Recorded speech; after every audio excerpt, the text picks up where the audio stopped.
Salut les copains, moi c'est Petit Will. On va profiter de ces 2 jours qu'on a fait en immersion donc chez Family Vet Vétérinaire avec Michael. On a reçu énormément de questions et bien évidemment énormément de questions sur nos amis les Biglous. Donc on s'est dit que c'était l'occasion de faire un petit check-up pour voir si on s'en occupe bien. 2, 1. Ouais, merci.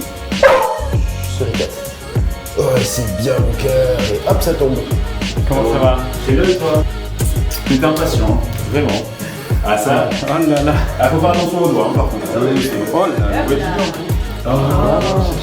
C'est tout. Il n'y a plus. Will, Will, MJ. MJ. Exactement. Ouais. C'est parti. Allez, on y va avec toi. Ah bah oui, on y va. Ouais. Quel âge il a? 7 ans en juin, ouais. Ouais, donc c'est plus du tout un bébé en fait. Ah mais non. Bah c'est notre bébé quand même. Il commence à se pépériser un peu là. 7 ans, ouais.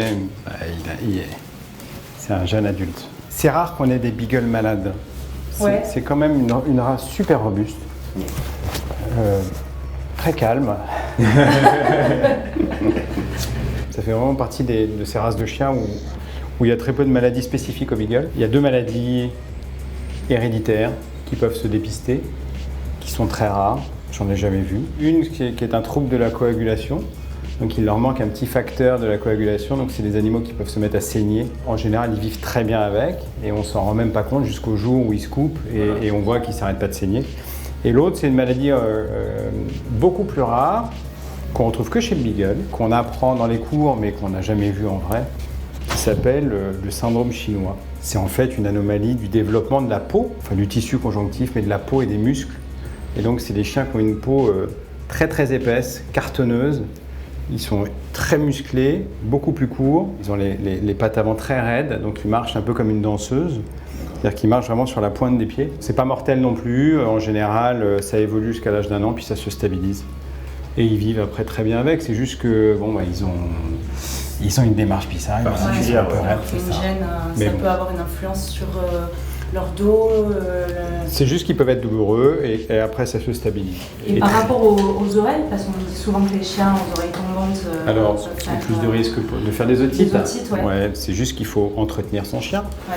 et régulièrement soulever les oreilles et puis nettoyer le pavillon externe de l'oreille. Les dents, franchement, s'il a jamais été détartré. Alors s'il a été détartré. Ce que j'allais dire, elles sont parfaites. Ouais, mais elles n'étaient pas très Elles n'étaient pas très entartrées. Parce que là, même 1 an après, tu vois, c'est pas mal, il y a quasiment rien. Tout petit peu derrière sur les carnassières, là, mais c'est rien ça. Ouais, parce qu'en plus, il s'est fait détartrer, ça correspond au moment où on est à augmenter, on va dire, le pourcentage de pâté dans son alimentation. Oui. Et en fait, plus il y a de croquettes, plus il y a l'action mécanique en fait, de mastication qui nettoie quand même les dents. Après, il n'y a rien de mieux que la brosse à dents, donc ça existe. Oui, bien sûr. Dentifrice pour chien, il n'y a rien de mieux que ça. Bien sûr. Alors quelle fréquence Tous les jours. Tous les jours, comme nous. Si tu peux, bien sûr. Est-ce que lui donner des petits sticks pour les dents, ça aide. Ça aide, mais Ça aide. C'est pas ça qui va retirer le tartre qui est déjà là. Ça va juste réduire un peu Ouais, ça va ralentir un petit peu. en termes de poids, Il est bien. Il pourrait être un tout petit peu plus efflanqué là, mais il est bien. il n'est pas encore castré. Oui, je te confirme. Voilà, elles sont là. Ils sont là tous les deux. Et on n'a pas encore Trancher sur la question. Le bénéfice, si tu veux, chez la femelle, il est réel. Tu diminues évidemment les risques de cancer des mamelles. Ouais. Tu supprimes les risques d'infection de l'utérus. Ça, c'est juste évident. Chez le mâle, s'il n'y a pas de problème de comportement, avec ses congénères ou avec des humains, s'il n'y a pas de problème d'agressivité, il n'y a pas réellement de nécessité de les castrer. Donc, le seul bénéfice direct, c'est évidemment sur la prostate. Oui. Parce que quand ils ne sont pas castrés, la prostate a tendance à grossir. Il y a des traitements maintenant hormonaux qui font comme s'il était castré, mais ça évite de passer au bloc. Alors c'est la castration chimique, c'est ça? C'est ça, exactement. On nous en a parlé aussi, mais Exactement. apparemment ça n'a pas un effet Tu pas as, définitif. C'est pas définitif, mais maintenant ils font des implants, donc c'est une piqûre en fait, comme un vaccin, comme n'importe quoi, qui va durer à peu près 1 an. Donc tous les ans tu peux répéter la piqûre. D'accord. Ça fait exactement le même effet. Il est très jeune pour avoir de l'arthrose d'ailleurs. Oui. Ses genoux sont parfaits, il craque pas, les hanches sont bien, tu vois, on peut vraiment les mettre en extension, il dit rien du tout. Ouais. Il est très bien, il est en pleine forme. Doucement.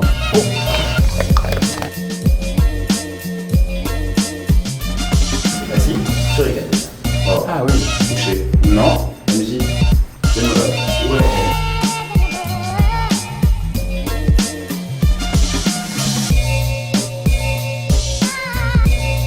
Regarde comme il est inquiet. Qu'est-ce que tu fais à mon fiston? Il est inquiet. Il le protège beaucoup. Ouais. Ouais, ils sont assez protecteurs, ça c'est. Faut dire que les premiers mois ils sont coupés un peu. Hein. C'était un peu un père indigne. Hein. Alors là, pour être honnête, il n'a pas été lavé. On lui a pas lavé les dents. Et lui, c'est pareil, il n'a pas beaucoup de croquettes. Moitié-moitié avec la pâtée. On était passé à une pâtée hypoallergénique. Ouais. Et après, à mon petit niveau, j'avais l'impression que ça le nourrissait mieux. C'est-à-dire qu'après manger, il réclamait plus. Ça lui faisait plus de volume, mais bon, c'est essentiellement de l'eau, hein. C'est 80% d'eau les boîtes, donc c'est pour ça qu'il faut donner des gros volumes pour leur apporter tout ce qu'il faut, tu vois, en nutriments. Mais après, vaut mieux peut-être passer à la ration ménagère et croquettes. Ration ménagère ou croquettes. Il est beau, il a une plus petite tête, il est plus étroit. Il ressemble à la maman. En fait, c'est la maman. On a vu les autres frères et sœurs, ils ressemblent quasiment tous à MJ. C'est marrant parce que tu vois, il est beaucoup plus docile, plus calme sur la table de consulte. C'est vrai? Ouais. Ah. Il se laisse plus facilement palper. Enfin, ils sont bien équilibrés, tous les deux. C'est vrai? Ouais, il n'y a pas de problème. Même petit Will? Oui, pas de Parce problème. que MJ, c'est, on va dire, beaucoup d'éducation, et petit Will, c'est zéro éducation. Assis, couché, donne la patte. Enfin, on voit tout de suite le comportement. Il est plus chien. Non, mais il se laisse complètement palper. Il n'y a pas d'agressivité du tout. C'est un gentil. Il n'y a aucun problème.